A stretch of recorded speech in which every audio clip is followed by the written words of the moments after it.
भाबा भटिंडा या चित्रपटानंतर आता पुन्हा एकदा तुझ्या विन मर जावा हा पंजाबी टच असलेला चित्रपट सगळ्यांनाच पाहायला मिळणार आहे। आणि या चित्रपटातील मुख्य कलाकार प्रार्थना बेहरे सगळ्यांनाच माहिती असेल आणि विकास पाटील ज्याचा हा पहिलाच हिरो म्हणून पहिलाच चित्रपट आहे आणि हे दोघं जण एकत्र काम करतात पहिल्यांदाच। Welcome to Rajshri Marathi.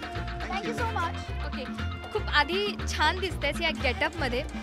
तुम्हाला इथे सांगायचं म्हणजे या चित्रपटाची शूटिंग म्हणजे या चित्रपटातील एका गाण्याची शूटिंग इथे चालू आहे सध्या। तर या चित्रपटातील या चित्रपटाबद्दल आणि या ऑन लोकेशनबद्दल काय सांगा?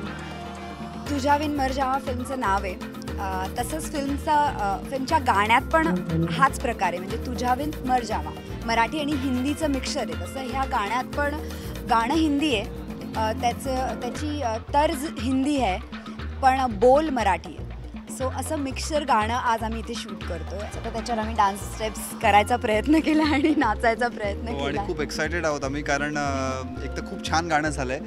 पूर्ण आमचा ग्रुप आहे इथे परफॉर्म करतोय आणि तुम्ही बघताच की सेट इतका छान त्यांनी बनवलेला आहे, सगळ्या कोरिओग्राफर्स छान आहेत, त्यामुळे we are enjoying the total shooting. मस्त मजा येते। थोडंसं आपण गेटअपबद्दल सुद्धा बोलूया। तुझा गेटअप असा आहे टोपी वगैरे हॅट वगैरे घालून आणि अगदी तुझा क्रॉसमध्ये आहे, अगदी लावणी नृत्याची तू एक धारणा केलीस, काय आहे नक्की? हो अगं काय आहे की मी आहे ना खूप आग्रह केला सरांना, म्हणजे सर पूर्ण फिल्ममध्ये ट्रेडिशनल लुक दाखवलं आहे मला, नाही मला लावणी पण मला नऊवारी पण घालायची, म्हणून सरांनी म्हटलं चल पॅन ले जोक्स काय काय खासियत काय?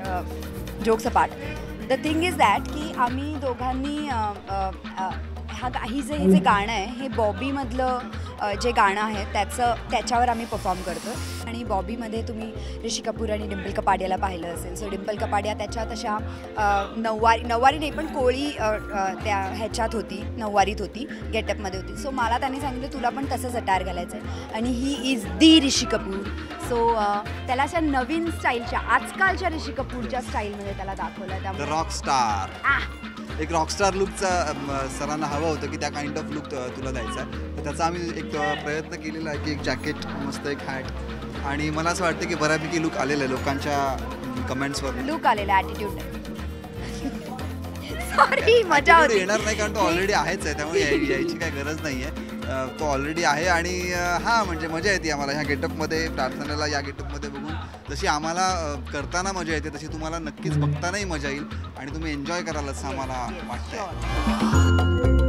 ना मांगू सोना चांदी आणि झूठ बोले कव्वा काटे हे जे दोन बॉबीमधली गाणी आहेत त्या दोन्हीचं मिक्सचर करून ह्यांनी एक गाणं केलं आहे, त्याच्यात ट्यून तीच आहे, झूठ बोले कव्वा का, ना मांगू सोना चांदी तीच हे आहे, पण फक्त बोल वेगळे आहेत त्याच्यात।